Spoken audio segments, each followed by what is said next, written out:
I heard this one joke today that I thought was pretty funny. Really? Yeah, are you ready? Yeah, tell me. What do you call okay, are you ready again? I'm gonna tell you a fun fact. Okay. Did you know that um, ever since Kennedy, we've actually been recording the mile times of presidents during office? Have we a mile time? Yeah, they're mile times. Like how long it I'm takes gonna, for them to run a mile? yeah, I'm just gonna do recent presidents and also presidential candidates. We've recorded their mile times as well. Um, What? so yeah. So get this. So Trump, not surprisingly, runs a 14-minute mile, just about 14:23. So not great, but for his age, could be a lot worse. Yeah, I'm Yeah, surprised they even made him do that. yeah. Hillary Clinton ran about like a I think she ran an 11 minute 11 like 11:40. Uh, and Barack Obama, not surprisingly, he ran like a 9 minute mile, which is pretty crazy. And I don't believe this for one just second. and just a little slower than Obama was actually President Bush, who did 9/11. That is about where I was expecting that to go. All of that for that payout. All that work up. Oh gosh.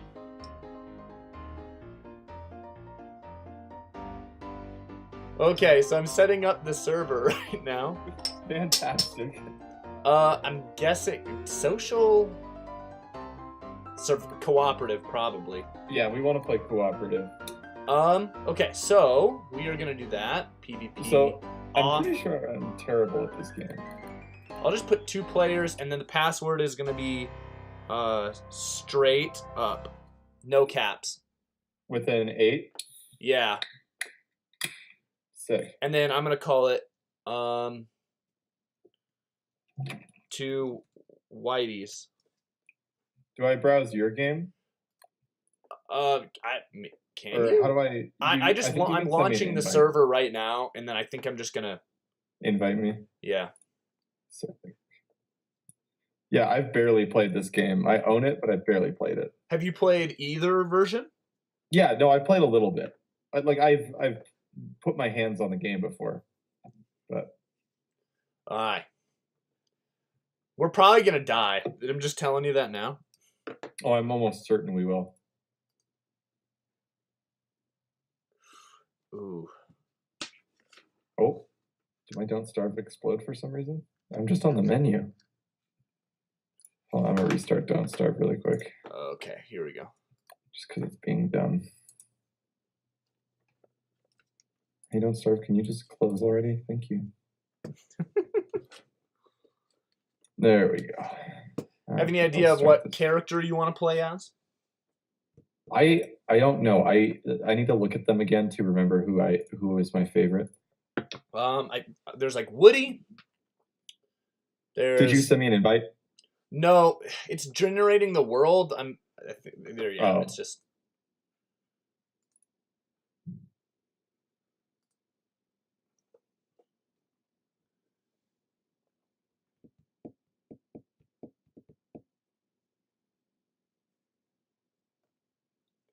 I don't know what's happening here. I guess if you can make one before me, we'll just use yours. But Sure. I just left everything normal, the forests and the caves and stuff like that. Yeah. Left it at default.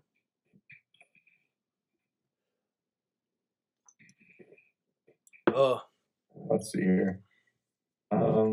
Host game. Together. Cooperative. Ooh. Whoa. Did it work? Oh no! It just popped 2 random things up on my. What the heck? What? Oh, okay. brought 2 random things up on my screen. Oh.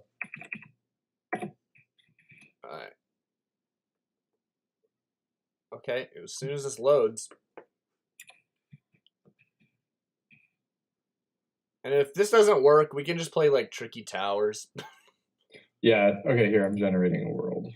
I think I'm doing fine. I just like.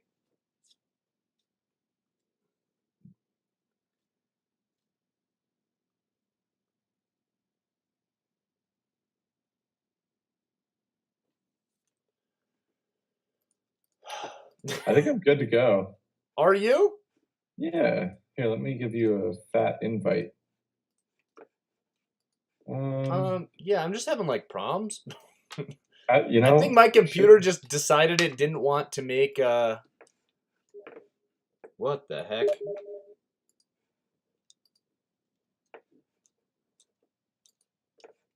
Okay, I think whoa. What? What's up?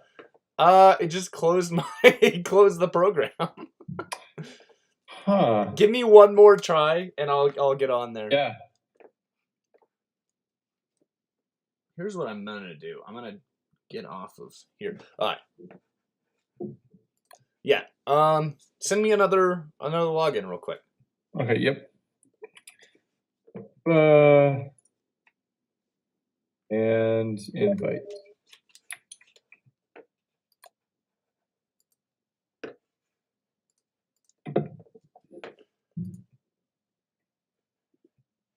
I'm connecting, I think. Yay. And then do you straight up? Yeah, it's straight up.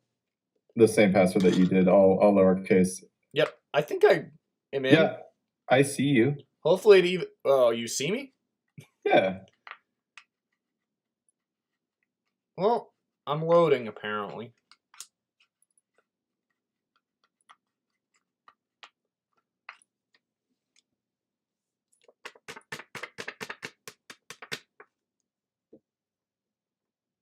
Oh, wow. Okay, I'm in.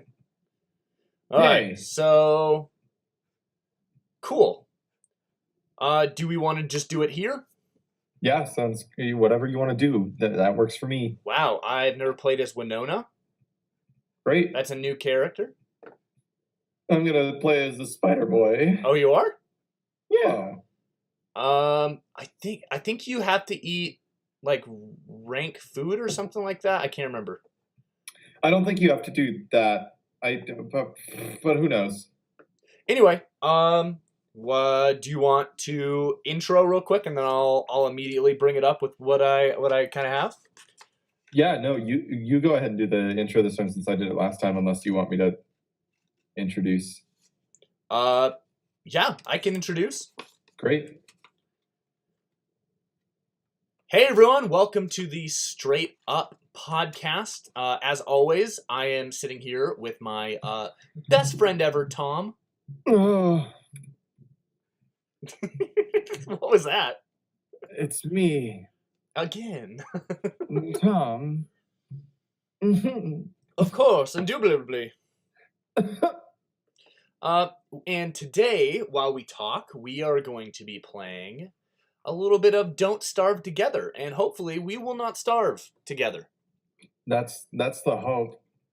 Even though the title is giving me mixed messages on the objective of this game. Which is, what is the mixed message? Well, it says don't starve, but the only thing I've ever done in this game is starve. So I don't think there's a possibility of not starving. Well, I think that's a fair point. I just feel like, they're lying to me. They're lying to me. Yep, Great. That's it. Yeah. But anyway, you've played this game before. What are your immediate? Actually, before we get into that, let's pick our characters so we can get into it. Yeah, I'm gonna go on the Spider Boy. Oh, I hit go and it just throws you right in. So. Oh, are you in? Yes. Yep. Okay. Should I be the lumberjack or should I be? Who should I be? I think the lumberjack's pretty good. He gets an axe off the bat, doesn't he? I think you get an axe right away. That Yeah, I get drops an speed. axe, but if I chop too much, There you are. if I chop too much, then I become Werebeaver. yeah, that's it. So tell me your thoughts about this weird game. It's by Clio. Are they? It's Clio. I'm trying to remember their name. I know the name is Clio. Yeah, I don't know either. I don't know who makes it or anything. I'm not, oh, seeds. I'm not crazy familiar with this game. Just because I never really played it a ton. I played it a little bit with some people on my channel before, a long time ago. Um, I think it's fun. I have a good time playing it, so that's good. As always. And I don't know. I think for a survival game, this is actually a pretty fascinating one because it kind of just does whatever it wants, which I admire. It is kind of cool that it does have an in game sort of. Yeah, it has objectives in a way, so it's not totally open. And I also really admire the actual the learning curve and the difficulty because this isn't really an easy game. No, it's in it. You definitely have to work at it. I found a bunch of bushes up here, by the way. Yeah, I yeah, mean, I you found basically something. nailed my thoughts. In my opinion, on this game, I think it's definitely original. Yeah. It's definitely has its own vision. Thematically, this game is incredible. Oh Um, yeah, definitely. it I mean, it knows exactly what it wants. It's not like a mixed message sort of game where like you get a bunch of random stuff thrown at you, Mhm. incoherent, sort of mess. Yeah, It definitely knows exactly what sort of game it wants to be, and it nails it. Um, yeah. I think the Don't Starve Together is a little bit difficult than the Don't Starve, Mhm. but I think it's partially just because they had to make a different game. Uh, Yeah, which is, that's I think that's a pretty cool thing that they actually do. Um, is the fact that they did make a game that was a little different. In essence, it's obviously the same, but um, yeah, no, it's good. What is this? So this is kind of great for me because, like I said, oh, is it already dark? We oh need to crap! build something right now. Do you have logs? Yeah, Oh Christ! Wow, that was scary. I got it. Whew, okay, so yeah, anyone who's not interested in the game, definitely check it out. It's definitely worth looking at. And yeah, I think we'll just kind of be playing it in the background from now on. You maybe hear us comment on it at some point. But yeah, Yep.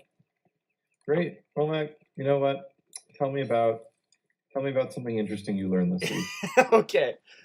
So we all kind of know where you work. You're doing space stuff. Do you have something to Yeah, eat, by the space way? stuff. You got something to eat, or are you good? Oh, I think I'm good. I got some carrots. Okay. Yeah, you might want I to guess cook. I could cook that. Yeah, yeah. Those Yeah. are the ones you want to cook. Berries, I don't think it matters. Anyway, Yeah. being that you kind of work in the space field, have you heard about Trump's new plans?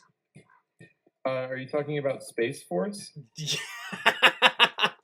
Okay, right off the bat, whether you agree or you disagree with this man, Yeah. I think we all universally agree that Space Force is the worst name. Oh yeah, no. I just think it's just a dumb idea in general. It's like so this is how I've explained it to people. So space is going to turn into a place where we are going to nearby Earth. We're going to be mining asteroids. It's going to turn into a multi-billion-dollar industry in the next Which is 20 good. years. It's good for us. I mean, Oh no, that's a it's lot of fantastic. industry that we're going to be having. It's absolutely fantastic because we're destroying the Earth a little less. Um, the about that is obviously people are thinking like, oh no, space is going to turn into a point of contention. How are we gonna say who can have these resources and who can't? All that stuff. So Well, I mean, but that's obviously diplomacy. try to I have mean, that's the job of diplomacy. Whoa. exactly. So obviously Trump is like, looks like we need space military. Um, here's here's my here's my thing. Um, you know how hard it is to fight in space? Like, It's do you incredibly. I have mean, any idea guns the don't even. I implication? mean, you'd have to have a different way of firing guns in Well, space. so no, a gun in space, but the person firing the gun in space, unless they're strapped into They something, will shoot straight backwards. yeah, they'll just start spinning and shoot backwards. But you would not be able to keep up a fight in space at all, not even a little bit.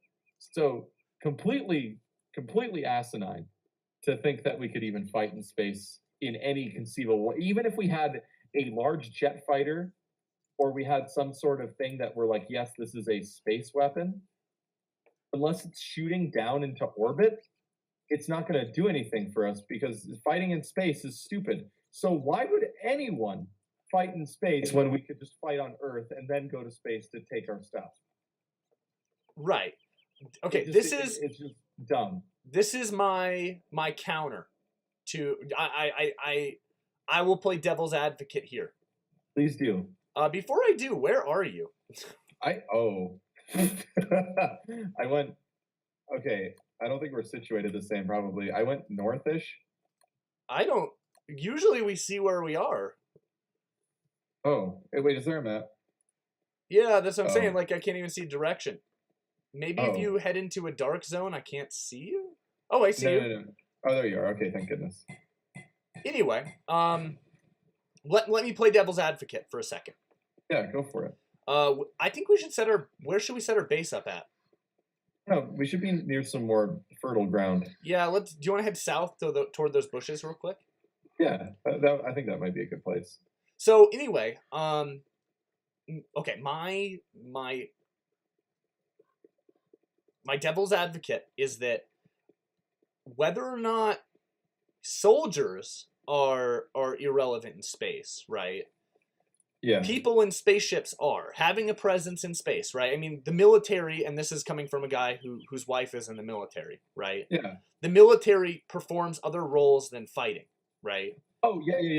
Yeah. Okay, so And so one of that's one of you know, the one of the introduced things that Trump, I believe it was part of that not that press conference, but other ones, was that just checking where we are, is that we the Space Force would basically be in charge of what's the best way to put it?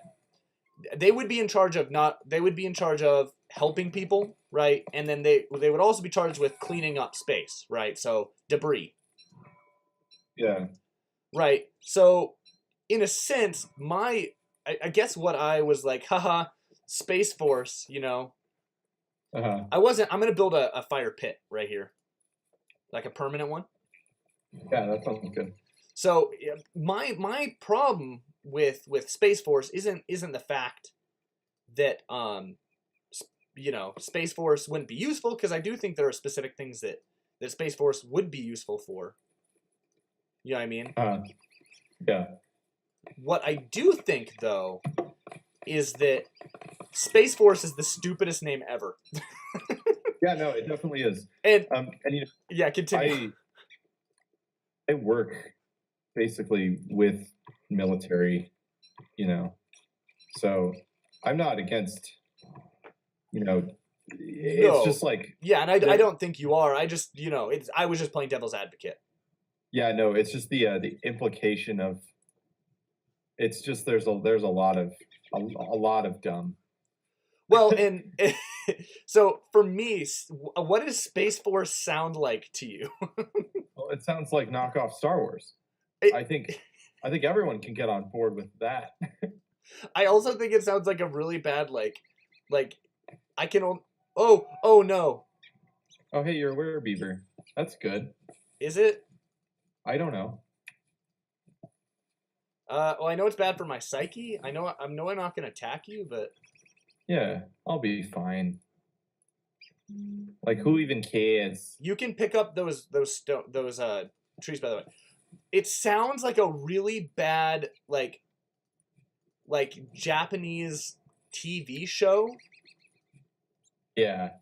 Like, tune in next time for Space Force, you know? Yep. And the Yep. funniest part is I think there's this mentality in the army and stuff to somewhat make fun of to make fun of the Air Force, right? Yeah. Right. The other branches kind of, make fun of the Air Force, and the Air Force kind of jokingly goes along with it, that sort of thing. Yeah.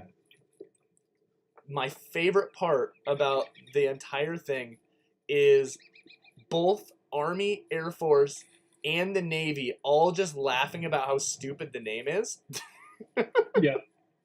They're all equally on board with the just sheer dumbness of the name. Well, and I think they're also kind of like slightly taking it seriously, you know what I mean? Yeah. No, And I get you. and the funniest part is I'm on a couple Facebook groups, right, for military people and stuff like that, and their family members and stuff. And every single one of them is people just posting like scenes from Aliens Oh my God. or scenes from Starship Troopers, which is an amazing movie. Yeah. And there was this whole argument about, oh, who should be in charge of Space Force? Should it be Navy people or Marines? Right? Oh jeez. Right. And then one person posts a GIF of Space Force, and they go, in the middle of the argument, they post a thing from Starship Troopers, and they go, "This is why mobile infantry and a fleet shouldn't mix." Oh my God. Anyway, I thought that was a funny little piece. I'm actually insane right now. Oh, aren't you supposed to eat logs? Is that how I get out of it? Maybe you might have to just eat logs. I thought it was I thought I had to run out of logs. Oh, maybe just keep killing trees. But that raises, so there's this little like tree meter on the side. Yeah. Wow. Is that bad or good? It didn't explain it too well. Oh. Well, now ain't we in some kind of Whoa! predicament? Oh no! What's going on, Mac? I'm being attacked. Oh, by crazy things. Yeah. Oh, I see that. No, don't attack it. We'll both die. No, I'm just trying to help. I don't want you to die, Mac. I'll be fine. You can heal me. Okay. I might even just log in as a different character. You might want to. Now I'm just upset. It's okay. So anyway, off that subject, I just thought it was a funny little a funny little thing that happened recently that I think all sides can sort of laugh at. Yeah. No, I agree. Well, whichever side you're on, you can kind of giggle about it, and it is kind of a ridiculous thing that happened recently. No, it's absolutely. It's been the idea of our Space Force has been around for a bit. Not the name though. Oh wait, can I haunt things? Yeah, you can haunt things. Oh, you being here makes me crazy though. Oh, it does? Yeah, because you're a ghost. Okay, well I'll go away. How do I come back? Do you know? I think that character is dead unless we find there's like a thing that'll revive you in the world, and I don't know where that is. So, as in like we'd have to find it. We'd have to like actually go out and find it. So I don't know. Oh, that stinks. Yeah. So you might just want to character. Disconnect maybe? If you pick a different character, I think you'd come back in. Okay, well, I'm not sure. I'll be a different character. I'll just try not to die. Yeah. Wait, where's my? Oh, anyway, Yeah. By the way, everyone, this is a testament to the difficulty of this game. Yes, I do enjoy this game. It's a little hard. Okay, what was I building? I want to build a thing. Oh, I need that. Okay.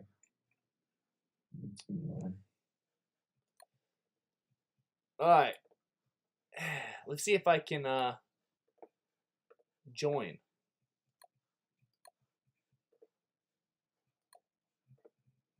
I love lettuce. Hmm. What did you name it, by the way? Should I send you an invite? Oh, you can if you want. I forget what I named it. Probably. Oh God, I forget completely what I named it. Yay, noobs.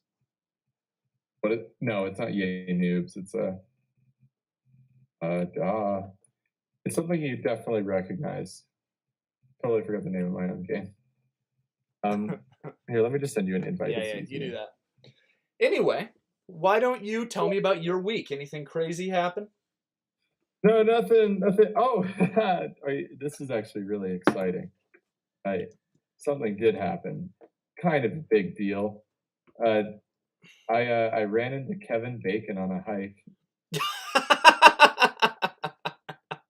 I'm not even kidding. I actually ran into Kevin Bacon. Did you on say a hi hike. to him, or did you just like awkwardly walk past him? I kind of awkwardly walked past him, and then another person who I was hiking with like yelled back because they didn't believe me that it was Kevin Bacon. Uh, and I'm like, yeah, that's Kevin Bacon, and they're like, no, it's fucking not. And then they yelled Kevin, and then he turned around and Oh stopped my! and like looked at us for a second, and then when they did that, they're just like, are you Kevin? Are you really Kevin Bacon? And then he just nodded, and then we were like, okay, well, have a nice day. It's like you too, and we left. That's hilarious. Yeah, so I knew he was in Colorado because he was here. He's playing a show, or he was playing a show in Estes Park. Wait, he's playing a show? Yeah, yeah, with his oh, you're still a ghost. Ah, that's okay. He was playing I a think show in no, no. I Estes think you Park. can create. Go to the science machine. You can create a Yeah. thing called a telltale heart, and it will revive me. How can I make it though? Check it out. I don't know. Also, my stuff. Did you see all my stuff down there? Yeah. Do you know what menu it would be in? I believe it's under the site. If you go down to the science part. I see the science menu, but I don't see a telltale heart. It's in there somewhere. I know you can create a telltale heart. Huh. Anyway. Oh, there it is. I need a spider gland. I am a spider. Wait, can I just plant this really quick? Here, It's a spider nest. Maybe I'll get spider glands out of it. Wait, you can plant a spider nest? Yeah, I'm a spider. Oh, wow. Yeah, yeah. There's a spider right there. Yeah, he's hanging out. But I can be his friend or I could just murder him. But now there's too many spiders to murder without dying. Oh, hold up, I got a thing. I don't know how this game works. Okay. Yeah, you just get new objects to... What happens when I haunt something? Okay, I'm gonna kill the spider. I didn't get any glands from him. Oh, there's some glands. Oh God. Okay, here, I'm gonna destroy this nest really quick, and then I'll make the telltale heart for you. That's okay. You do you. You do you, bud. Hey, that spider nest came just weirdly in handy. Okay, great. So I have this now. Drop this. Grab this. I need a backpack so bad, or like a chest or something. Yeah, we'll create that later. Sorry about this, by the way. Okay, so I made a telltale heart, which also takes away some of my health, but that's okay. Here, I'm gonna give it to you. Come here. I think I just give it to you. There you go. Go grab your stuff, Mac. Oh, what?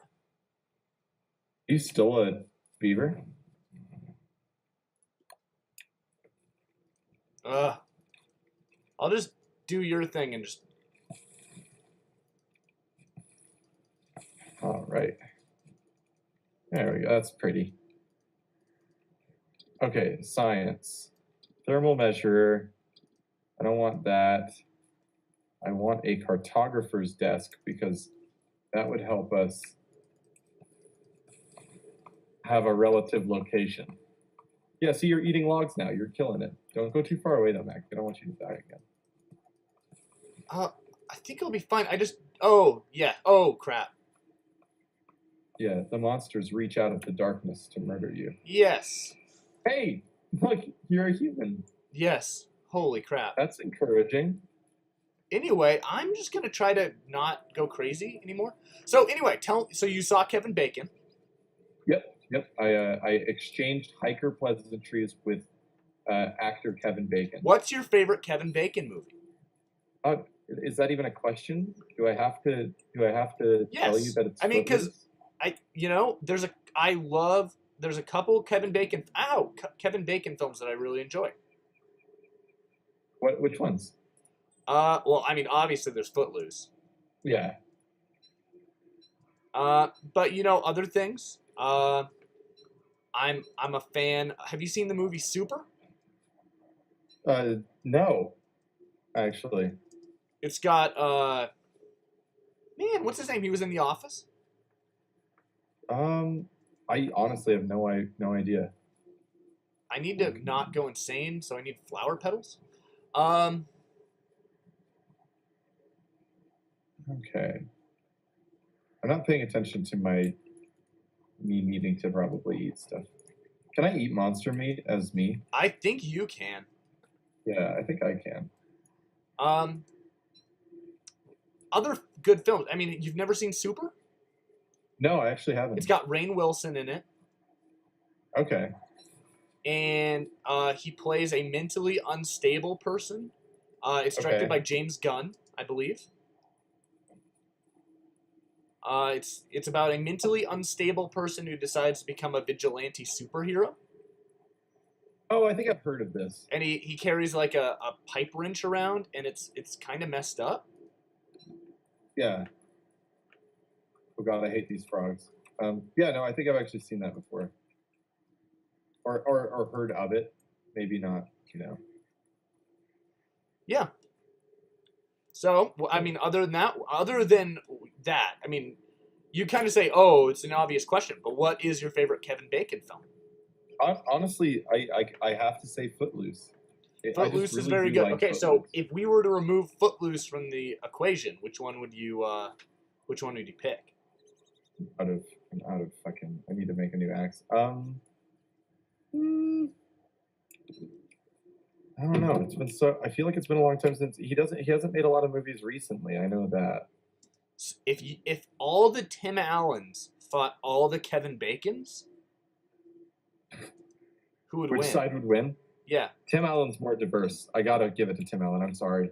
really. I just feel like his army would be more. He's got Santa and a dog on his side. Well, he's got a werewolf on his side, to be honest. Okay. Because I mean, if you think about it, that's all the Shaggy Dog is. It is a werewolf movie that's just cute. Yes, I don't like it because it glorifies the idea of being turned into a werewolf. Yeah. Yeah. You know what's a great Kevin Bacon movie? What is a great Kevin Bacon movie? Why haven't we even talked about Tremors? Wow, Tremors is amazing. Yes, I agree. Yeah, so maybe Tremors. Tremors, I will agree with you that Tremors is one of the better Kevin Bacon films. The one thing I about don't think Super it's. is that Oh my God, Kevin. Okay, so I just looked up more Kevin Bacon films just for reference because I forgot Right. most of them. that's okay. And Kevin Bacon apparently voiced Balto in the animated Oh, film. you didn't know that? Balto? No, I had no idea. I love Balto. Hey, weird question. Do you have any flower petals I could borrow? Use them to make myself a crown of flowers. Oh, you did that. Well, see, that's what I'm trying to do too, because I'm actually going insane. Oh yeah. Do you want mine? Well, no. Well, I don't think I mean, it I'm way helps less just to insane wear than it, you does are. it? I think you have to make it. Oh really? I mean, I think so. I don't know. I could be wrong. Huh. But anyway, Well, this is anyway, a moving on. hard game to try to do our podcast with. Yeah, I think we're figuring that out. Yeah. Welcome to a Let's Play, everybody. Yeah. Yeah, no, but yeah, that was kind of funny. So I can officially say that I exchanged pleasantries with Kevin Bacon. That's a good one. Win in my book, really. I mean, you had more exciting things happen to you in this week than in mine. So you win the There you award for go. this week. Oh my God, I can build a chest. Let's do that. That's important. Quests are important. Got all this stuff sitting around. Okay. I'm really making us a home over here. Yeah, let's get some wood in the fire, so to speak. Yeah, okay. Oh, so the cartographer's thing I think makes it so that we can see each other now that we have this thing. Oh, can we? The cartographer's desk. So that helps us a lot. Cool. I'm gonna make an alchemy engine, I think. That's my goal here. So I'm gonna look at all these berries. Anyway, podcast things. Yeah. Mac, what is the biggest challenge that you faced in the workforce? Oh, in the workforce, being creative. Yeah. Being creative. Yeah, I mean, by far, I think anyone who works in a creative industry realizes that really quick. That being creative is extremely hard to do. It is. And it's actually funny because like people usually write that off as like, oh, that must be just fine. It's fine and dandy. Well. Are you dead? Yeah. Do you know what? I'm okay. Sorry. I'm sorry. I'm rage quitting this game at the moment. Fantastic. I'm just disconnecting. We'll be right back. What killed you? Random baloney. That's fantastic. That I forgot about. God, I'm angry. Ah! Gotta love video games. Am I right, guys? God! I'm actually really salty right now. It's okay. I'm still alive. Oh, man. Okay. Well, guess what? We're playing Tricky Towers. Sounds great. I'm sorry. If you want to play that later when we're not on a podcast, I will gladly play that with you. That just makes me extremely angry. That is so funny. Okay. Invite me to a game when you're ready. I need to just cool off for a second. You gotta de-stress. All right. Are you in Tricky Towers yet? Almost. Got a booter. Okay, while we're booting it up, we can talk about this. I think in the workforce, I do 100% agree, and I think people write it off, not only because it's easy, but because I think when you work in a creative industry and you are a creative person, you know what I mean? Yeah. I think people go, oh, obviously if you're a creative person, then you're good at being creative. Yeah. Right, and I think that, well, yes, we've trained to be better at being creative, or we have a natural instinct to be creative. Uh-huh. I think at some... Oh, crap, I totally forgot something. Anyway, I think at some point you kind of... I don't know. That's probably the best way I have to explain it. But yeah, I think at some point you kind of... Yeah. Sorry.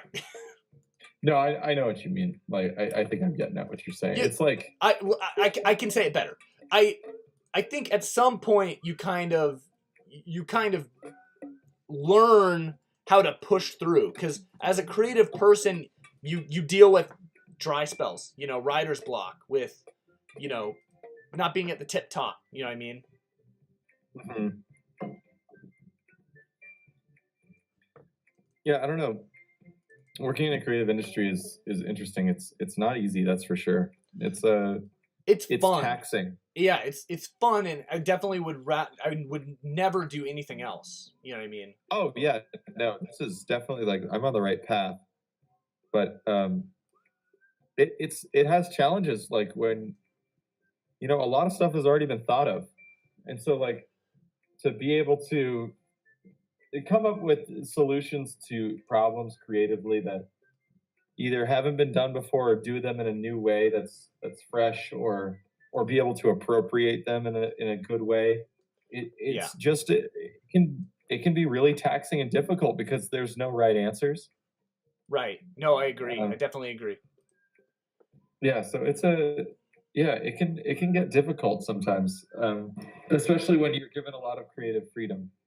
especially when you're given a lot of creative freedom. And I think the hardest part for me being creative is, I mean, especially in a marketing field, you know, you have so many restrictions. You know what I mean?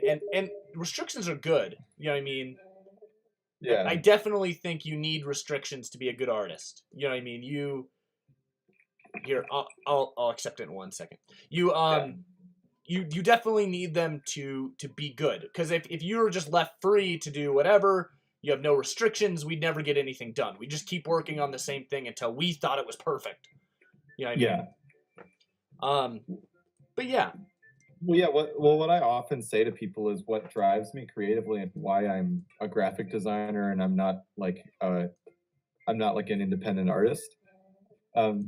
Is like I get a lot of my creativity from having restrictions specifically.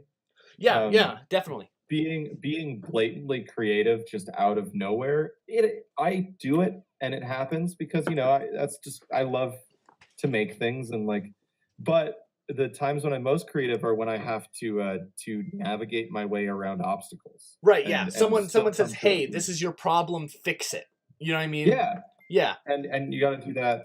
You know, in my case, you got to do it visually or, using the tool sets that I have, and that's really fun to me. I enjoy that, and that's why I do what I do. But I mean, yeah, obviously, yeah. It's a very interesting field because it's a lot different than I think a lot of people think. Well, and I think it's not only that, but I think it's different than everyone suspects as well. You know what I mean? Yeah. Because I think you take most people, and you go, be creative. They go, I could do that easy. And then you work in the workforce, and I think a lot of people have a hidden potential. You know what I mean? Oh yeah. I think people could be a lot more creative than they think they can be. You know what I mean? Oh heck yeah, absolutely. And I think that's one of the reasons I think, in a world where the creative industry is really growing. You know what I mean? And in a world, and this is really dystopian future sort of stuff. You know what I mean? Yeah. But in a world where automation is going to be becoming bigger and bigger and bigger, the creative industry is going to be a huge field that I don't think robots are going to be able to move into. At least not immediately. Yeah. Yes, exactly. At least not immediately. And I think specifically too, if we start thinking of terms of turning every job into a creative field, I think that has great benefits. So I think schools definitely need to start turning toward, teaching people skills and how to be creative, how to think about problems in creative ways. You know what I mean? Well, one thing that we don't give our schools enough credit for is we do have our issues with teaching the arts and restricting them and not funding them enough in American schools. Oftentimes, yes. But at the same time, when you start working with people from other countries, especially in fields that are heavily IT based, so you're working with lots of people from India and the Asian continent, while they're very good at their technical skills, they have been taught almost virtually no creative problem solving. Right. Yes. American schools teach a lot of creative problem solving. Right, and I think, and that's something I think we can definitely. That's something we do really well now, and I think we can capitalize on it. You know what I mean? I think we have a lot of room to grow. You know what I mean? And be better and teach better problem solving methods, and to make it something, because I think it's a little different. We grew up in schools that, I don't know the best way to say it. We grew up in schools that aren't necessarily like privileged, right? But I didn't have to worry about a lot of the stuff other people had to worry about. You know what I mean? At other schools. Yeah. And I think both of us were really lucky to be in school districts where, we had the opportunity to learn those things. You know what I mean? No, dude, don't you dare. Oh, this episode is just going to be called Mac Gets Super Salty. At everything. I just had a weird day, long day. I didn't come home, turn on the computer, listen to Thomas's bull crap just so I can lose. Thank you for purposefully losing for me, Thomas. No, I didn't just purposely lose. Whatever. Thank you. No. It makes me more mad when people think I tried to lose to them, because I did not. I was trying to kick your ass. I don't care. I disagree. I think there's a good heart in there somewhere, Thomas. No, there isn't. It died a long It's time ago. black. No! The- No! My heart died with the American school system. I had that. This game was mine. Oh, Thomas. Okay. But yeah. I definitely think there's definitely room to grow. And I think that's something that, man, the creative industries are a huge part of our economy now. And they're only getting bigger. You know what I mean? well, it's like, we're about where, and I still am. We were investors for and Here, Thomas, give it 1 our second. love pick, Hey, give Dude, it 1 always second just- real quick. it's just- You're breaking what? up real quick. Pretty bad. Wait, what's pretty bad? Oh, it's all better now. Restart Are we that good? thought. Okay. The director of our graphic design program and Studio Art College, he cites so many statistics all the time, which I can back up, but I'm too lazy to right now. So if you're really curious, go look them up yourself and prove me wrong if you want or something. But he tells us, like, the creative industry is like it's like the second largest industry in the U.S. Next to, I think it might be food. I can't remember what it was, but I will find the information on my own, and I will put it down in the description. Yeah. Creative industries are extremely quick growing field, and I'm gonna lose. And the reason that is everything that you touch, everything that you have to deal with on a daily basis, has to do with designing something, right? Oh, 100%. And that's something that people don't think about a lot. No, they don't. I mean, even look at well, good game, Thomas. Even look at specifically my iPhone my phone that I'm holding right now, right? Yeah. Everything on this phone was designed by someone, right? The look of it, right? The apps on it were designed by a programmer, which is creative. You know what I mean? Yeah. All the drawings, right, that you see on your phone, right? That was drawn by someone, or the photograph was taken by someone. There are all these opportunities in the creative field, and I think that people don't realize that. People go, oh, you'll never get a job if you're an artist. Yeah. Where the reality is, you will get a job as an artist If and you work will hard. actually get paid pretty fairly too. As long as you're willing to work hard and you're willing to do whatever it takes. Oh yeah. Well, the other thing about the creative industry is it's a fucking grind, and it is not easy. No, and whatever. The people who get popular and the people who get famous are the people who worked hard. And that's almost universally true.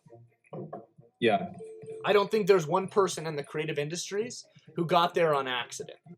Right? They may have gotten lucky. Right? They may have gotten an opportunity that someone else didn't get. But they had to have followed up with it, Yeah.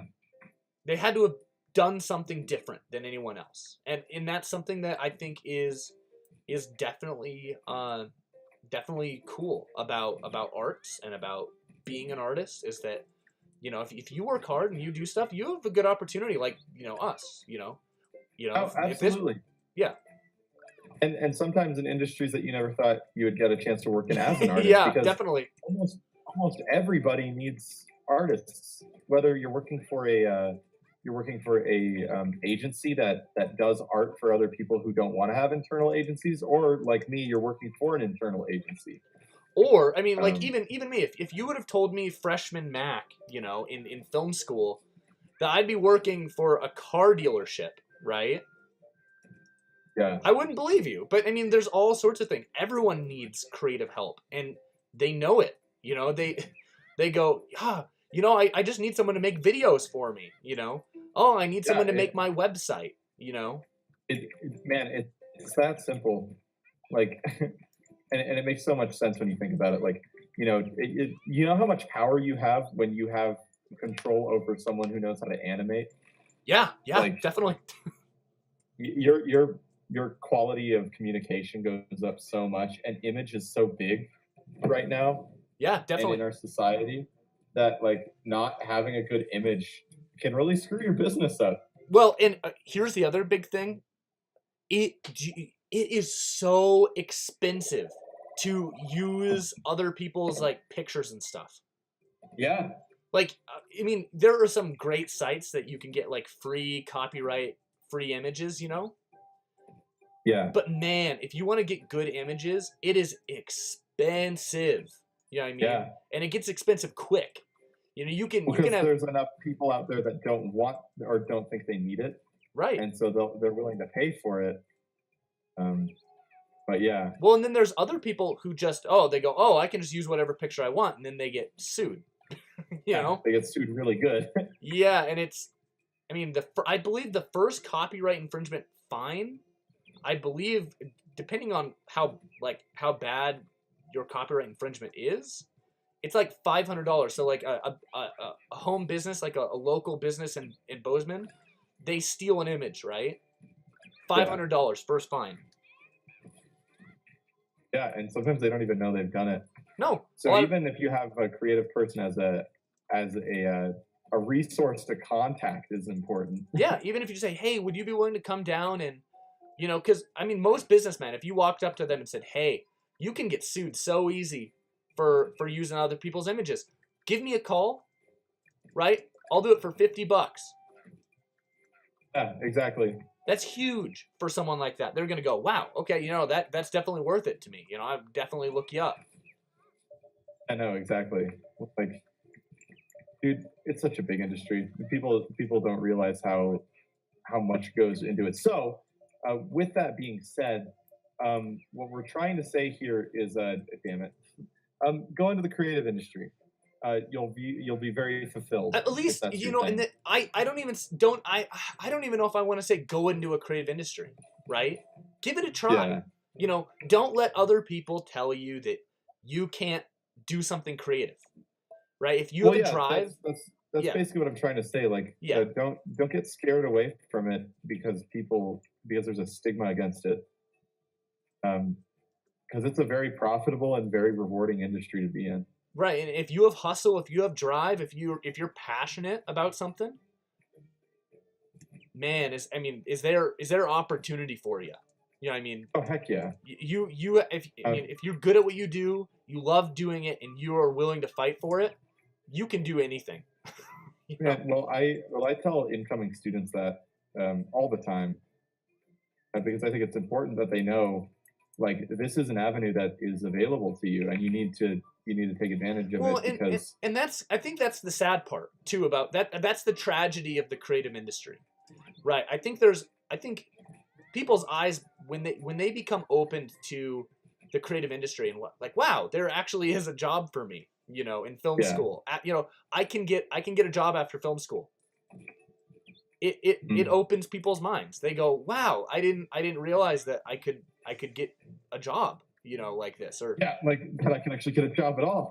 yeah, I thought I would just be a broke film student, you know, Yeah, doing my thing. um, And I think that's kind of the tragedy. I think we should tell people more and more often, say, hey, there's an opportunity for you.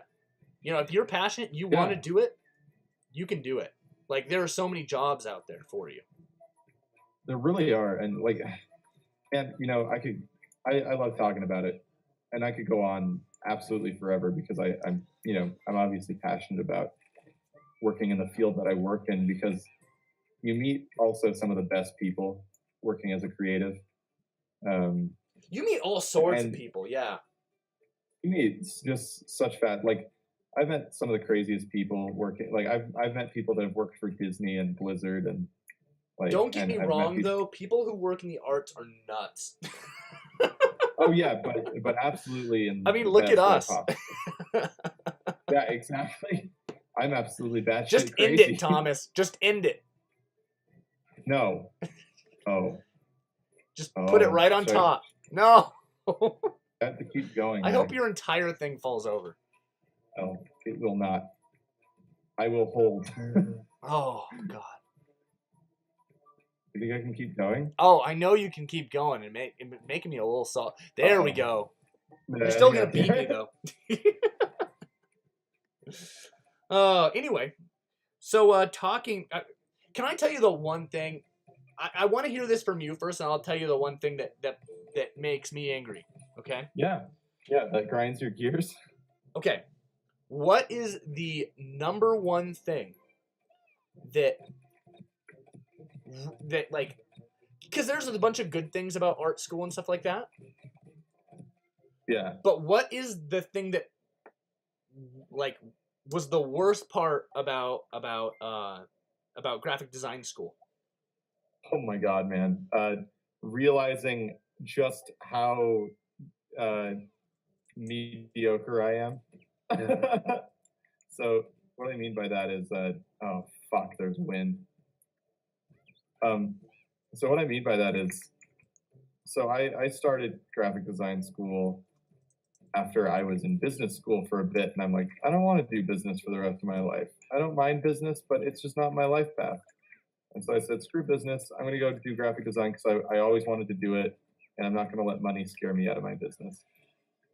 Um, and so I went to graphic design school, and the first year was great because it was just foundations courses, which were kind of dumbed down, and that was kind of annoying already.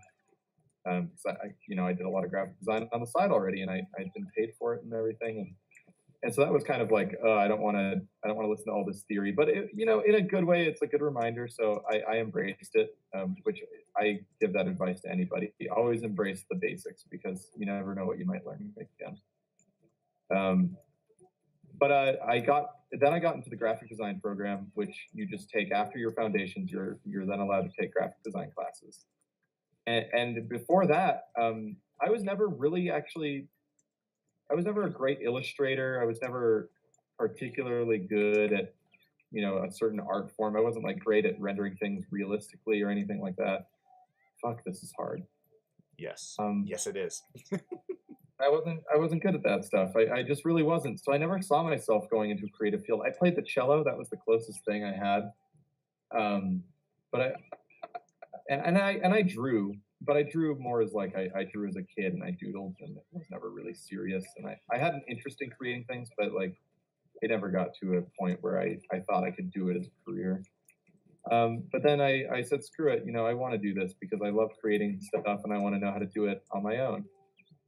And the moment I went into my first graphic design class, after during the theory classes where I felt like I was on top of my game and I was doing great with all this creative thinking. The first day of my graphic design class, almost every single person in there was either my level of good or better than me. Right. And, Yeah. and I that think was hard that's to swallow. I think that's one thing that's universal about any sort of art. Because I think like for me, one thing that was interesting for me was I came from a school where people kind of knew me. Oh, I'm kind of the film guy. Like I helped a bunch of people with their videos and for different Yeah. events and stuff like that. And I kind of was known for that. So people were like, "Oh, you're going to film school, obviously, because you're good at it." You know what I mean? Mm-hmm. You get to Yeah. film school though. That's literally every single person's story. Yeah. Literally almost every single person. There's a couple like schools that'll be like, "Oh yeah, I had a huge film school," and like, yeah, I went to a school in my high school and we had a huge, audio visual class, stuff like that. But for the most part, most people, especially in MSU, are like Yeah. that's everyone's story. They're like, yeah, I was always making YouTube videos, and you see other people, and you're like, oh crap, like You're like, I am not on my own at all. well, and And it forces you shares to my be experience. yeah, it forces you to be competitive. You go, I got to be better. Oh yeah, and that's what made me the artist I am now because people would always look at my stuff and they'd say, "Oh, like that's pretty good," but it was never like I was the most amazing artist. Um, but now I can be proud saying that like my art is pretty good. Like Yeah. it's above average for sure, which is good, and that's what I strive to do because I was so driven by the competition, and I had to, Yeah, you had because to be otherwise better. I would have failed out of my program. They cut more than a no, they cut an exact third of students after that year that I realized I was mediocre. Wow. They literally cut a third of those students. You were there when I was going through that. Yep, I Um, I definitely was. I was like, "Hey Thomas, do you need me to get you coffee or something?" yeah, it was a rough time, but the competition is what made me Yeah. be the Well, best in that competition is what situation. makes everyone better. Like, Competition and good critique, like thoughtful critique. yes, yeah, good critique that is actually helpful. But yes, um, Yeah. anyway, what was I going to say? Um, do you want to hear mine? I think that's definitely one I agree with. I think that's one that I think anyone. Mine's a little bit more silly, and you're a champ. You took this Yeah. seriously. But Yeah. Give me your story. so mine is as a film student. I don't think you'll be able to relate to this. Well, maybe you will in a different way. I mean, I do, maybe not as a film student, but like I do a lot of film. Well, okay, Yeah. so you'll understand exactly when I start talking why this is like a film thing.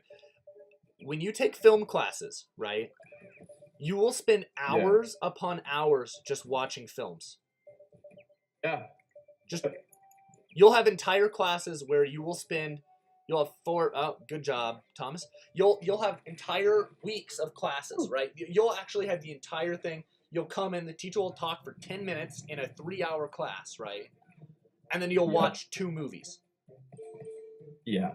right? And first freshman year, you love it. You're like, dude, I'm going to college and I'm watching movies. You're like, everyone's gonna fucking hate me for this.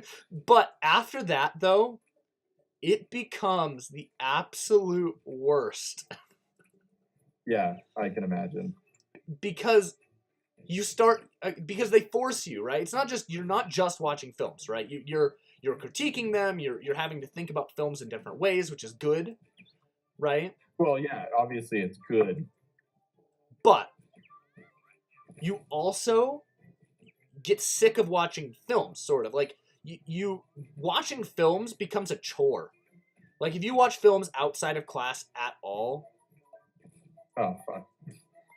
it's a chore, right? And you're Yeah. like, oh, do I have to watch a movie? So this is the one thing about film school that I would recommend to anyone who's in film school right now. Start watching really bad movies, like awful, B movies where like everyone's heard about The Room, right?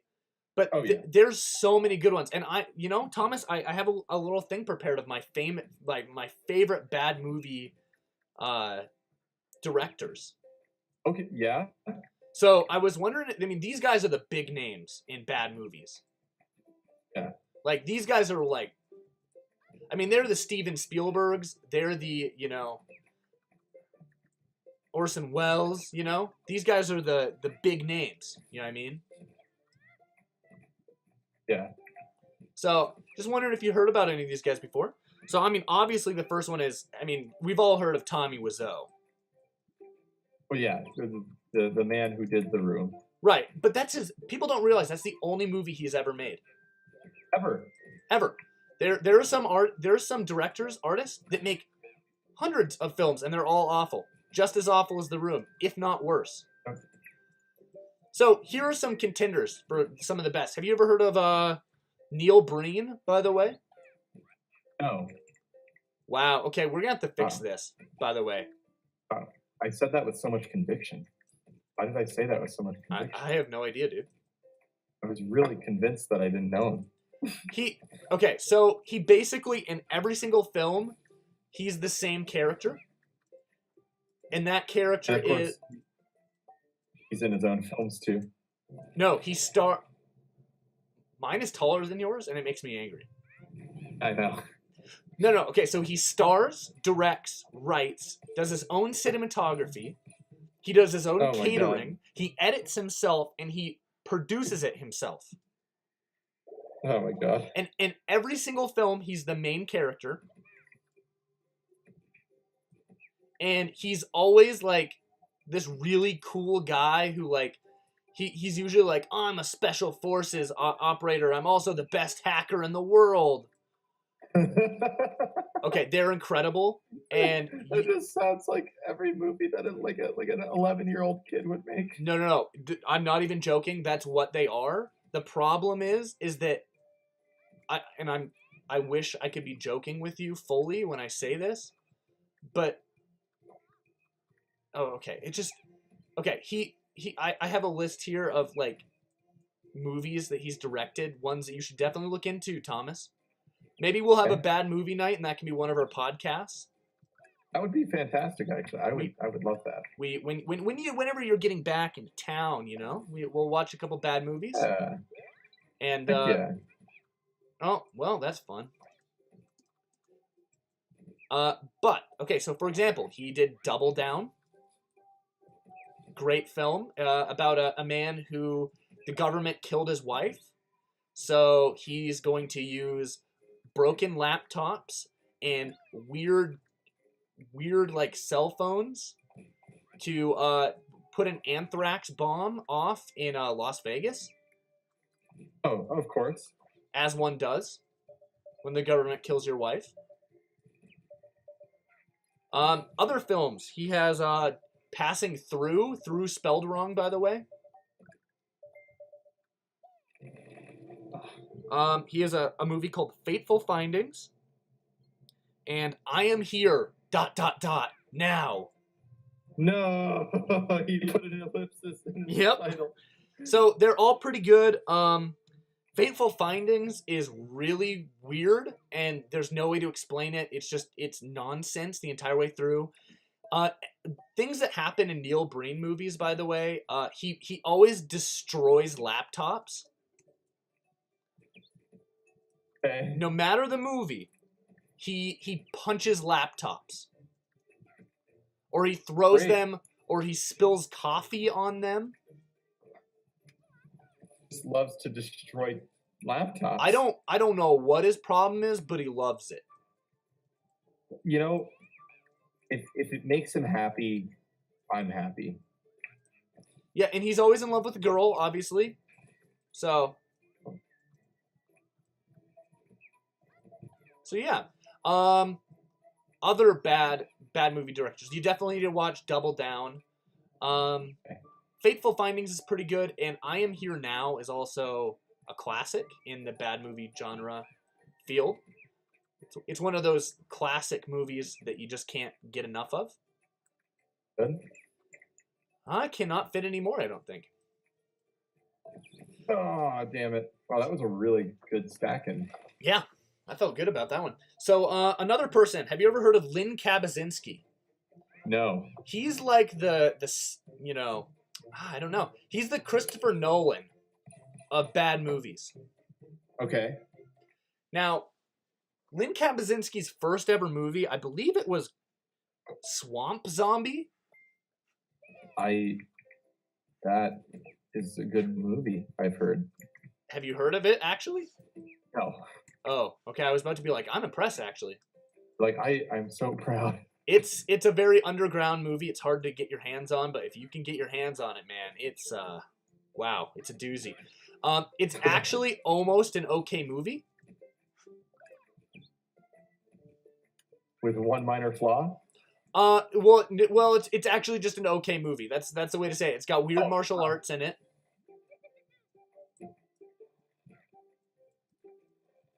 There's martial arts in a movie called Swamp Zombie? Yeah, well, Lynn Kabasinski is a martial artist, so every single one of his films has martial arts in it. Oh, so he's like bad Jackie Chan? Except for he's really white and Polish, so yeah. I mean, I feel like that falls into the category of bad Jackie Chan. I agree, but then after that, literally every single one of his movies, right, is just it's a study in how you can just make a movie worse. Right? progressively with each film, he just does not understand what he's doing. If that makes any sense. So each of his films gets worse. He was just being experimental. Well, okay, so like for example, he has a movie called Skull Forest that just came out, and it's really easy to get because he's mass produced it, basically, because everyone's like, I really want to watch this bad movie. Yeah. And the entire film, except for the section that he is not behind the camera, is... Do you know what Dutch angle is, by the way? Yep, I do. So and I'm worried about what you're about to tell me. Every single shot is too close to his face and Dutch. So just slightly tilted. Oh, jeez. Every single shot without fail. Oh my god. So when you watch it, you kind of just like start tilting your head a little bit and you don't notice it. And then there's the one or two shots that he is behind the camera. It suddenly is a good distance away from him and perfectly level. And it totally throws you. You're like, whoa! What a weird shot. That's the weird shot. Yes. Oh my god. So for example, he has movies such as Curse of the Wolf, Fist of the Vampire, Swamp Zombies, Angel of Reckoning, Warriors of the Apocalypse, and Wendigo. Okay. They're all incredible, and they are all just awful in their own special, perfect little way. And by the end, he kind of realizes why people, like his films. Well, I think he's not an idiot like some of the other guys on this list where they're like, oh yeah, people love my film, when in reality people are like, ha ha ha, this is the worst stuff ever, Yeah, what an idiot. Yeah, I think he realizes that people are like, oh, they like my films because they're bad, sort of thing. Yeah. And I think he's kind of accepted it, and he's just making movies with like Playboy bunnies in them and stuff like that. Good for him. Because he can, and because he knows people will buy them. And he's really socially. I think he's aware of his fame at this moment.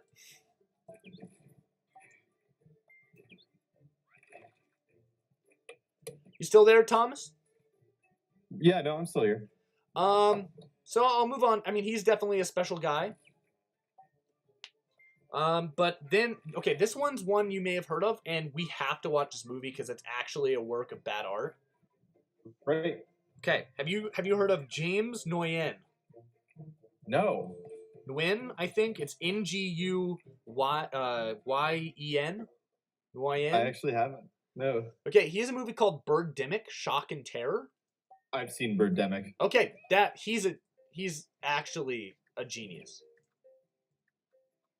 Yeah, no, I've seen it, and I gotta say, I love it. I deeply. So definitely, when you get back, that's a future episode. Is we'll watch some bad films, hopefully by Neil Breen.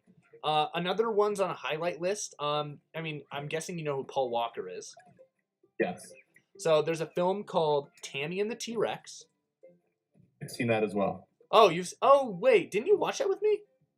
I don't think I watched it with you, but no, I think I watched the trailer with you. Did you actually watch it? I don't think I've watched it, but I definitely saw the trailer with you. So it basically what the plot is, and this is just because it's the best bet. It's amazing. So it's got Denise Richards in it, right, from Starship Troopers.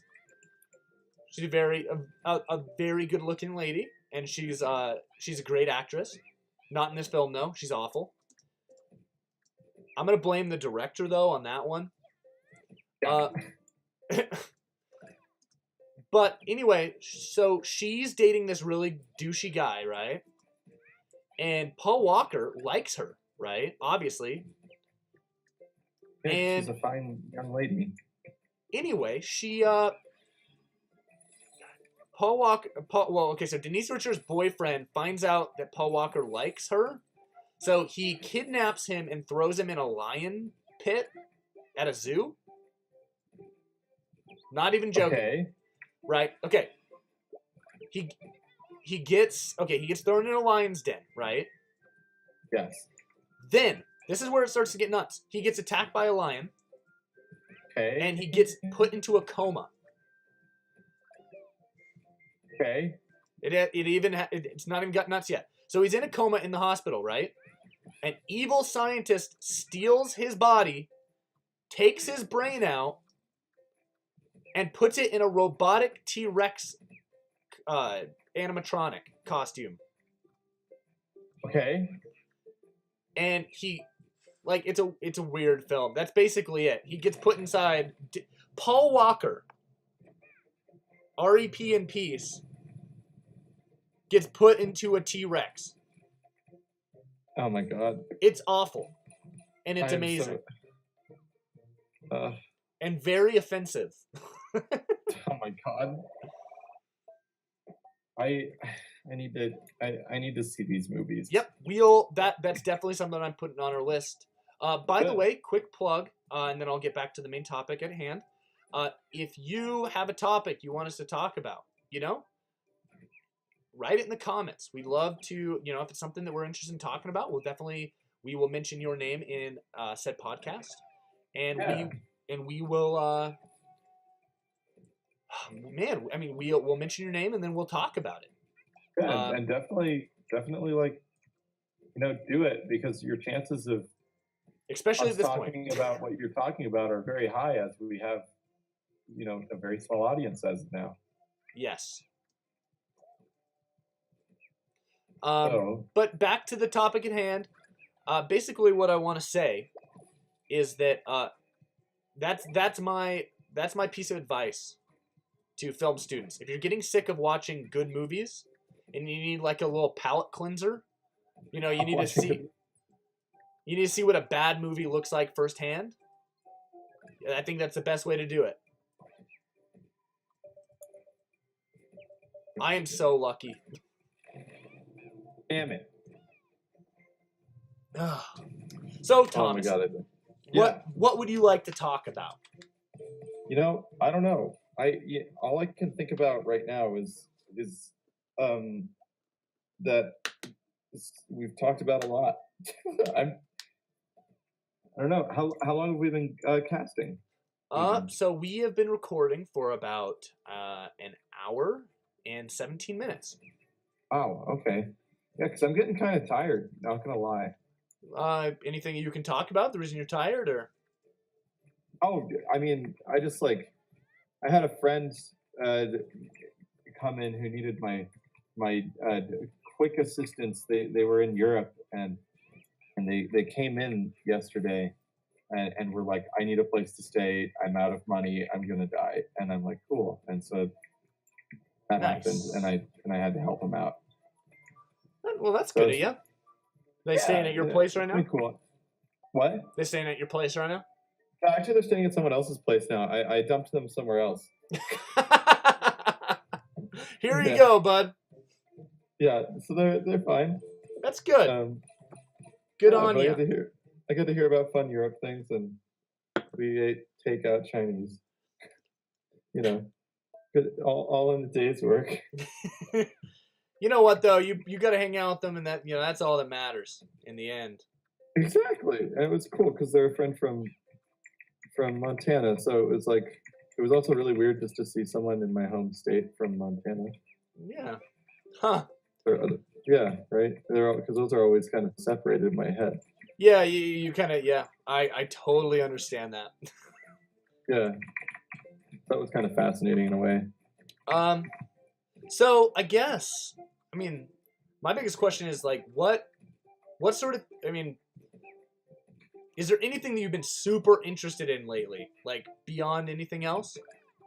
Wow, I love 3D motion graphics. You've been playing around with 3D motion graphics? Yeah, I'm doing a lot of it for work, and I just love it so much. Like, I'm learning just a deep amount of After Effects and how I can use plugins. After Effects is amazing. I absolutely adore After Effects, and I've been using a great plugin for After Effects that comes free with it called Cineware 4D Plus. Yes, Cineware is the bomb. And I love Cineware, and I've been animating in Cineware, and it's just cool. It's fun. It's a Shout outs to learning Adobe, curve. by the way. What? I said shout outs to Adobe. They're incredible. Yeah. So it has a pretty easy learning curve off the bat. So you can learn simple stuff pretty quickly, which is nice. So you can see results pretty quickly, which is always like encouraging. And like, I don't know, man, I've just been having a lot of fun like animating type and like animating logos that I design and everything. So I'm kind of like taking my graphic design to a next level. Yeah, kind of making it come to life a little bit, you know. Yeah, and I've always loved to animate, and I really, fuck me, that was such a dumb mistake.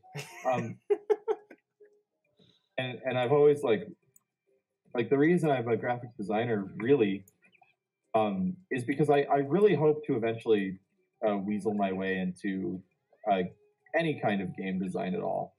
Yeah, definitely. And I love doing graphic design that doesn't have to do with game design as well. Like that's not my end. That's not my only thing I ever want to do. I don't think that's definitely not my only thing. But like it's something that I'm so passionate about, and I would love to tell a story through that medium. Definitely, man. And so like with these skills, like I can start to build a working knowledge of how to even get there. Definitely, yes. After Effects and Cineware aren't terribly applicable, but just learning how to animate in 3D and learn how to kind of manipulate that space and like figuring all that out like puts me in such a correct direction. And can I just say something real quick? This is one thing that I think bugs me, and I think that the people who are really successful in the world learn this really quick. I was on the edge losing there, by the way. So thank you. The people who are successful in the world, I think, all realize this, that knowledge is interchangeable. Yeah. Right. When you, I mean, this is the type of thing that like bugged me in college, because I think my family really drove this home with me, you know, and I think that fact is that, the fact is that I just give up, apparently. Sorry, I just cannot finish a sentence, apparently. The fact is that, like, if you go into a class, and this is one of my biggest pet peeves in college, right? And people go, "Oh, this doesn't matter at all," you know? Yeah, I won't use this ever. And I go, "You're choosing not to use it." You know, and I think, especially as an artist, right? Everything you learn is, I mean, I mean, I'm not even gonna pull that assertion back. I think everything that you learn makes you a better artist. Oh, 100%. No, I fully agree. I think everything you learn is valuable, and your experiences make you a better artist overall. I was really hoping you were only going to get one there, because that would have been really funny. Yeah, it would have. That'd been hilarious. It's still no, but yes. And I think that's kind of my thing, and I think that's so awesome, and I think that anyone who can go in and go, because I think a lot of other people in your situation, Tom, would kind of turn the other cheek and kind of just say, "Oh, I'm never going to use this ever again." Yeah. And instead, you know, taking it and then learning from it and going, how can I use this? You know, how can I better myself? You know what I mean?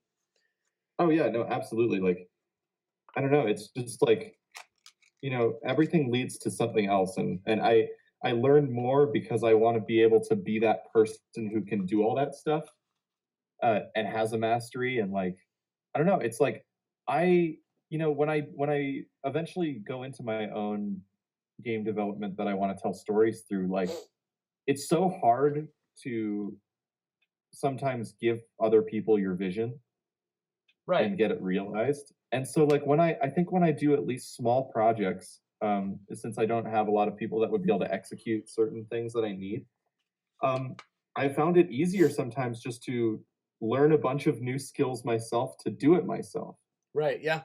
Definitely. Especially when it's small projects. Small projects are fine, and I think also there's just way too much value in collaborative efforts, especially with people who aren't like you. So like I would love to work with programmers on a game one day, but for my uses now, I would love to learn simple game engine situations and kind of like figure that out on my own and kind of do a lot of my own stuff, which I've played with in the past, but nothing serious. And it's like that knowledge is helpful in a lot of ways, and I've learned how to code, and I'm not just a one trick pony. I'm not just an artist. It's like it's important to me that I have other skills outside of drawing. Well, and that's the thing, and I think that's the true hallmark of an artist.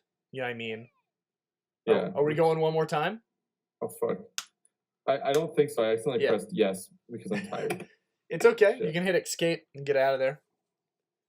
Yep. But yeah, that's my thing on that. Yeah, I think the true hallmark of an artist is someone who is hungry for knowledge.